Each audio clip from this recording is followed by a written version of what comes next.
ஈஸ்வரி பாட்டியோட டாமினன்ஸ் வந்துட்டு என்ன தான் கொஞ்சம் இருந்தாலும், ஆனால் அவங்க பண்ணாத தப்புக்கு வந்துட்டு ராதிகாவோட அவங்க அம்மா வந்துட்டு இவ்வளோ தூரத்துக்கு வந்துட்டு கேவலப்படுத்துறாங்க. யாருக்கெல்லாம் வந்துட்டு இது பிடிக்கல அப்படின்றத லைக் பண்ணி தெரிவிங்க. இனி வரக்கூடிய எபிசோடில் வந்துட்டு பார்த்தீங்க அப்படின்னா, பாக்கியா வந்துட்டு ஈஸ்வரி பாட்டியை பற்றியே நினச்சிட்டே இருக்கிறாங்க. அவங்க வீட்டில் உள்ளவங்க வந்துட்டு பார்த்தீங்கன்னா, அவங்க நல்லா தான் வந்துட்டு இருப்பாங்க, நீங்கள் எதையும் யோசிக்காதீங்க அப்படின்ற மாதிரி சொல்கிறாங்க. ஆனால் அவங்களுக்கு ஏதோ ஒன்று தோணிக்கிட்டே இருக்குது, அவங்க ஏதோ நம்மக்கிட்ட மறைக்கிறாங்க அப்படின்றது.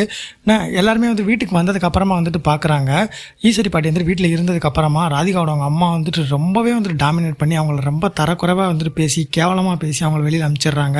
நம்ம கோபியும் வந்துட்டு பார்த்தீங்க அப்படின்னா, எல்லா தப்புக்குமே வந்துட்டு நீங்கள் தான் வந்துட்டு காரணம், என்ன நடக்கணும் அப்படின்னு நினச்சிங்களா அது வந்துட்டு கண்டிப்பாக வந்து நடந்துருச்சு, இனிமேல் வந்துட்டு நீங்கள் இங்கே இருக்கிறதுக்கு வாய்ப்பே கிடையாது, கிளம்புங்க அப்படின்ற மாதிரி வந்துட்டு சொன்னதுக்கப்புறமா ரொம்பவே வந்து மனசு உடஞ்சிடுறாங்க. அதே சமயத்தில் வந்துட்டு பார்த்தீங்கன்னா, பாக்கியாவுக்கு வந்துட்டு ஏதோ ஒரு தப்பு நடந்துக்கிட்டு இருக்கு அப்படின்னு தெரிஞ்சு அவங்களும் வந்துட்டு பார்த்தீங்கன்னா வீட்டை விட்டு வெளியில் வர்றாங்க. இவங்களும் வந்துட்டு பேக்கை தூக்கிட்டு வந்துட்டு வெளியில் வர்றாங்க. ராதிகாவோட அவங்க அம்மா வந்துட்டு கொஞ்சம் கூட வந்து மனசாட்சியே இல்லாமல் அவங்க பண்ணாங்களா இல்லையா அப்படின்றது தெரியாமல் வந்துட்டு பார்த்தீங்கன்னா வெளியில் துரத்தி விட்டாங்க. உங்களோட கருத்துக்கள் எதுவும் இருந்தாலும் மறக்காமல் கான்பாஸ் அழிவு பண்ணிட்டு அடுத்த ஒரு ப்ரொமோ அண்ட் அப்டேட்டை தெரிஞ்சுக்கப்பவே சப்ஸ்கிரைப் பண்ணி வச்சுக்கோங்க.